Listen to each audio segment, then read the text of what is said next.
Welcome students. Very short process, একদম সহজ করে ভাবো। আজ যে চ্যাপ্টারটা পড়াবো সেটা হচ্ছে পরমাণুর গঠন, তার একটা পার্ট হচ্ছে কোয়ান্টাম সংখ্যা।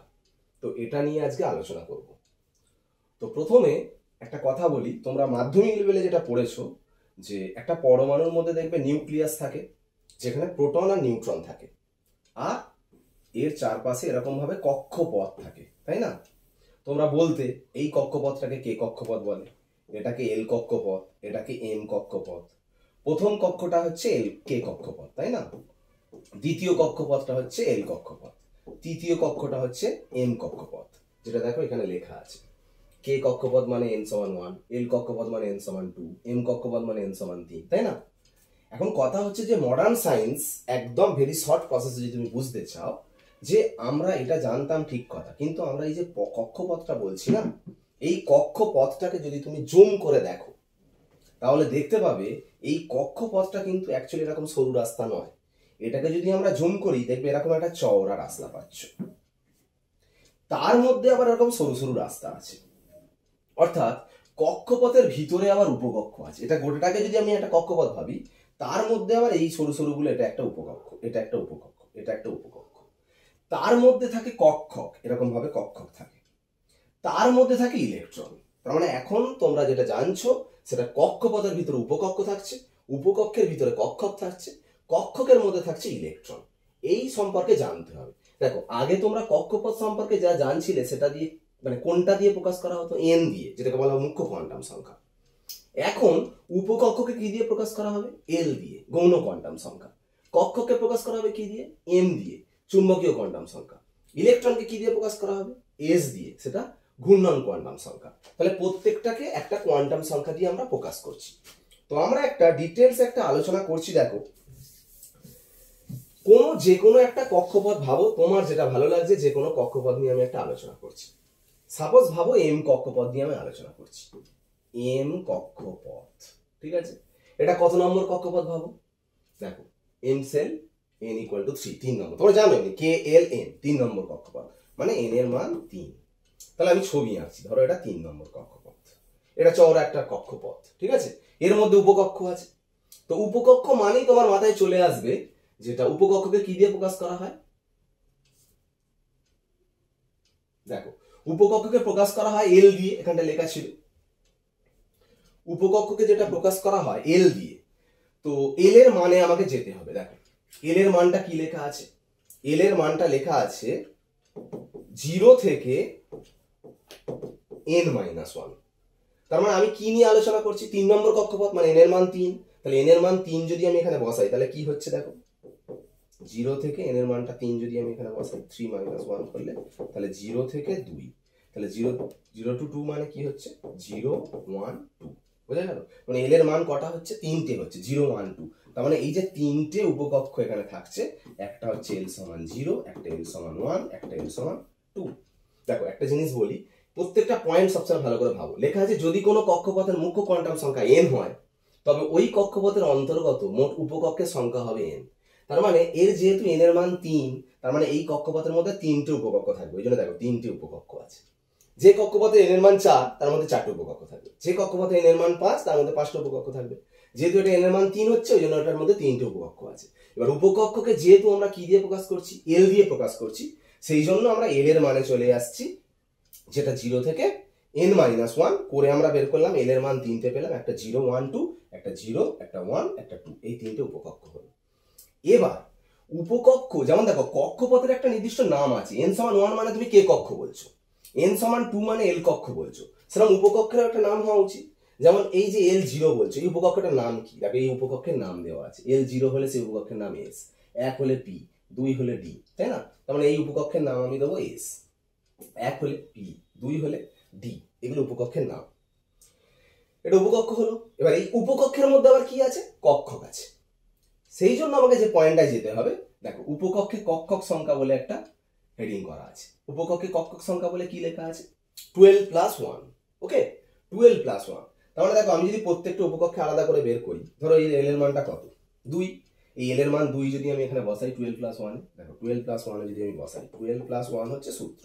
আমি এই এল এর মানটা 2 যদি এখানে বসাই, তাহলে 2 দুগুণে 4 একে 5, তার মানে এর মধ্যে 5খানা কক্ষক থাকবে।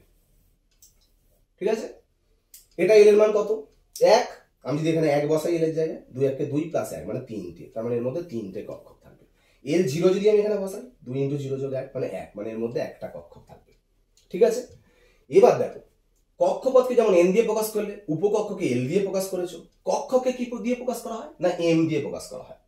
তাহলে এম এর মানে যেতে হবে, এম এর মান দেখো কি বলছে, -l to +l। তাহলে এম এর মানের সূত্র বলছে -l থেকে +l। ঠিক আছে, ভালো করে দেখো, এর এল এর মান 2, তাহলে আমি যদি এখানে বসিয়ে দিই এল এর জায়গায় 2, তাহলে -2 থেকে কি +2, তাহলে -2 থেকে +2 মানে এই কক্ষকটা -2, এটা -1, এটা 0, এটা +1, এটা +2, দেখো -2 থেকে +2 হবে। যদি আমি 1টা বসাই এখানে, -1 to +1, -1 0 +1, 0 বসালে -0 থেকে +0 মানে হচ্ছে 0, মানে এইগুলোকে কক্ষকে প্রকাশ করা হচ্ছে কি দিয়ে, এগুলো কিসের মান, এম এর মান, এগুলো সব এম এর মান। এই কক্ষকের এম এর মান এটা, এই কক্ষকের এম এর মান এটা, এই কক্ষকের এম এর মান এটা, এই কক্ষকের এম এর মান এটা। বোঝা গেল? এবার যেটা মোস্ট ভাইটাল পয়েন্ট, প্রতিটা কক্ষকে সর্বোচ্চ 2টি ইলেকট্রন থাকতে পারে যাদের ঘূর্ণন বিপরীতমুখী। দেখো একটা কথা বলি, এই যে প্রত্যেকটা কক্ষকে সর্বাধিক 2টো করে ইলেকট্রন থাকবে, 2টোর বেশি থাকবে না, এবং ইলেকট্রন দুটোর ঘূর্ণন বলছে দেখো বিপরীতমুখী। একটা কথা বলি, ঠিক পৃথিবীর মতো অবস্থা, ইলেকট্রনগুলো কিরকম ভাবে ঘোরে দেখো, ইলেকট্রনগুলো জাস্ট এরকম ভাবে ঘুরছে, মানে কক্ষকের মধ্যে যখন ইলেকট্রনটা থাকছে তখন দেখো এরকম ভাবে ঘুরছে, মানে একটা নিউক্লিয়াসের চারিদিকে ঘুরছে, আর একটা দেখো নিজের অক্ষের চারিদিকে আবার দুদিকে ঘুরছে, একটা ঘড়ির কাঁটার দিকে ঘুরছে, একটা ঘড়ির কাঁটার বিপরীত দিকে ঘুরছে। সেই জন্য ইলেকট্রনকে কি দিয়ে প্রকাশ করা, দেখো ঘূর্ণন কোয়ান্টাম সংখ্যা এস দিয়ে। ওই জন্য দেখো এস এর মান দুটো, একটা +12 একটা -12। দেখো ঘূর্ণন কোয়ান্টাম সংখ্যা দুটো মান, একটা +12 আর একটা -12। তার মানে এই যে দুটো ইলেকট্রন, এই যে বলছি না একটা ঘড়ির কাঁটার দিকে আর একটা ঘড়ির কাঁটার বিপরীত দিকে, ওই জন্য ওই দুটো ইলেকট্রনের মধ্যে একটাকে আমরা এরকম ভাবে দেখানো হয় আর একটা ইলেকট্রনকে এরকম ভাবে দেখানো হয়, মানে এটা ঘড়ির কাঁটার দিকে ঘুরছে, ওর ঘূর্ণন কোয়ান্টাম সংখ্যা +12 ধরা হয়, আর একটা ঘড়ির কাঁটার বিপরীত দিকে ঘোরে, যার ঘূর্ণন কোয়ান্টাম সংখ্যাকে -12 ধরা হয়। ধরে নিলাম সর্বোচ্চ সংখ্যক ইলেকট্রন এর মধ্যে আছে, সেই জন্য প্রত্যেকটায় ম্যাক্সিমাম 2টো করে ইলেকট্রন যদি থাকে, আমি সব কটাতে 2টো করে ইলেকট্রন দিলাম, যার একটা ইলেকট্রন ক্লকওয়াইজ, একটা ইলেকট্রন অ্যান্টি ক্লকওয়াইজ। ভালো করে দেখো টোটাল এই কক্ষপথে ইলেকট্রন কটা হলো, 2 4 6 8 10 12 14 16 2 18টা। তোমরা মাধ্যমিকের সূত্র পড়েছিলে, দেখবে 2n² ফর্মুলা করেছিলে, 2 × n এর মানটা কত 3, তাহলে এই 3 এর স্কয়ার বসিয়ে দাও, 3 × 9 = 18, দেখো মিলে গেল 18টা। তাহলে বুঝতে পারলে মাধ্যমিকে জাস্ট তুমি কক্ষপথ জানতে বলে ডাইরেক্ট এই সূত্র করতে। এখন আমরা কক্ষপথের মধ্যে উপকক্ষ, তার মধ্যে কক্ষক, তার মধ্যে ইলেকট্রন, এই টোটাল ডিটেলস আলোচনা করছি। ওকে, ভালো করে আরো ডেপথে আমি বিষয়টা আরো ভালো করে বলছি, মন দিয়ে শোনো। আমি সবকটা কক্ষপথ একসাথে ভেরি শর্টে আমি বলে দিচ্ছি, ভালো করে শুনবে। দেখো শোনো মন দিয়ে,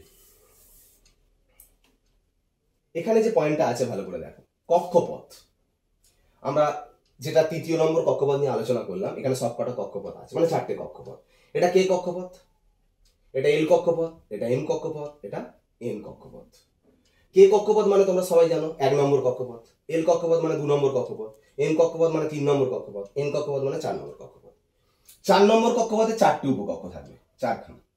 3 নম্বর কক্ষপথে 3খানা উপকক্ষ, 2 নম্বর কক্ষপথে 2খানা উপকক্ষ, 1 নম্বর কক্ষে 1খানা উপকক্ষ। এবার উপকক্ষকে প্রকাশ করা হয় এল দিয়ে। এল এর মানটা আমি বলেই দিয়েছি, এল এর মান হচ্ছে 0 থেকে n-1। তাহলে আমি এটা নিয়ে যদি আলোচনা করি, এন এর মানটা যদি 4 এখানে বসাই, তাহলে কত হবে 0 থেকে 4-1, মানে 0 1 2 3। ওই জন্য দেখো 4খানা মান আছে, 0 1 2 3 এল এর মান। ঠিক আছে, তাহলে 3 ছিল বলে 0 1 2, এটা 2 ছিল বলে 0 1, এটা 1 ছিল বলে 0।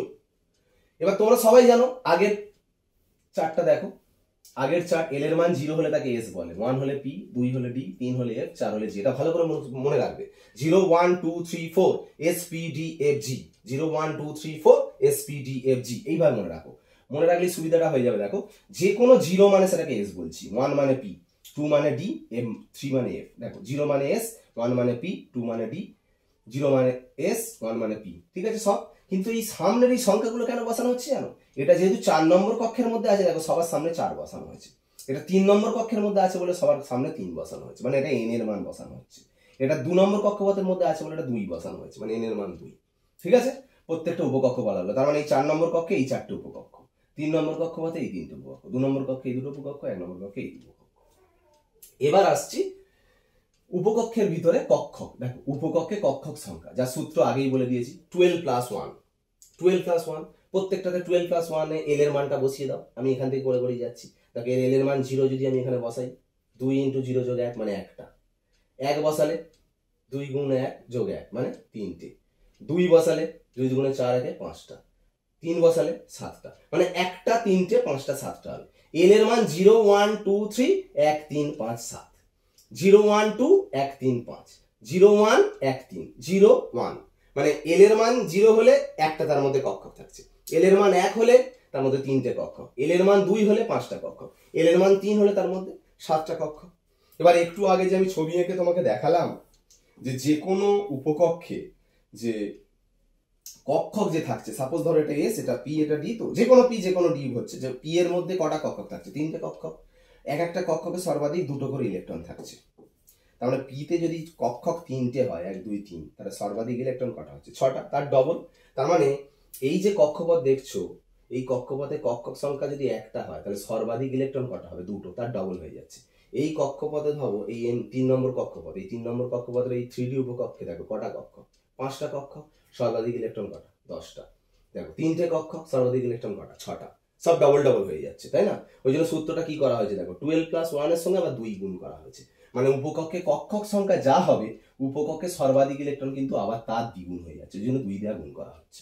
ওকে, এইবার যে পয়েন্টটা বলছি, কক্ষপথে কক্ষক সংখ্যা মানে এটা তো টোটাল কক্ষপথ, পুরো কক্ষপথ, এর মধ্যে উপকক্ষ এই 4খানা, এর মধ্যে কক্ষক 1টা, এর মধ্যে 3টে, এর মধ্যে 5টা, এর মধ্যে 7টা। তাহলে এই কক্ষপথে টোটাল কক্ষক কটা হলো? এই কটা যোগ করবে, মানে 7 5 12 13 14 15 একে 16টা। ওই জন্য দেখো 16 বসানো হয়েছে। কিন্তু এর জন্য ফর্মুলা আছে, এই যে n = 4, 4 এর স্কয়ার 16 হচ্ছে, দেখো ওই জন্য n স্কয়ার ফর্মুলা। এই দেখো 3 এর স্কয়ার 9 হচ্ছে, 2 এর স্কয়ার 4 হচ্ছে, 1 এর স্কয়ার 1 হচ্ছে। তারপরে কক্ষপথে কক্ষক সংখ্যা বের করতে বললে n স্কয়ার ফর্মুলা ফেলবে। আর কক্ষপথে কক্ষক যা হবে, কক্ষপথে তাহলে সর্বাধিক ইলেকট্রন কি হবে? তার আবার ডবল, মানে n স্কয়ারের ডাবল কত হয়ে যাবে? 2n square. ওই জন্য 1টা হলে 2টো হয়ে যাবে, 4 হলে 8, 9 হলে 18, 16 হলে 32। এইভাবে পুরো বিষয়টা ভাবতে হচ্ছে। এটা পুরো কোয়ান্টাম সংখ্যা নিয়ে ডিটেলস তোমাদের আলোচনা করা হলো। আমি সামনের দিন এই যে ক্লাসটা করালাম, অ্যাটমিক স্ট্রাকচারের কোয়ান্টাম নাম্বার ক্লাসটা, এইটার উপরে কেমন কোশ্চেন হয়, পুরো এমসিকিউ প্যাটার্নে কোশ্চেন অ্যান্সার আলোচনা হবে ঠিক এই টপিকটার উপরে পুরোপুরি। এবং কোশ্চেন অ্যান্সারটা এমসিকিউ রিলেটেড যে কোশ্চেন থাকবে, পুরো সমস্ত এন্ট্রান্স এবং বোর্ড লেভেলে যা যেমন ভাবে কোশ্চেন থাকে, সেই কোশ্চেন অ্যান্সার নিয়ে পরের ক্লাসে আমরা আলোচনা করব। ওকে।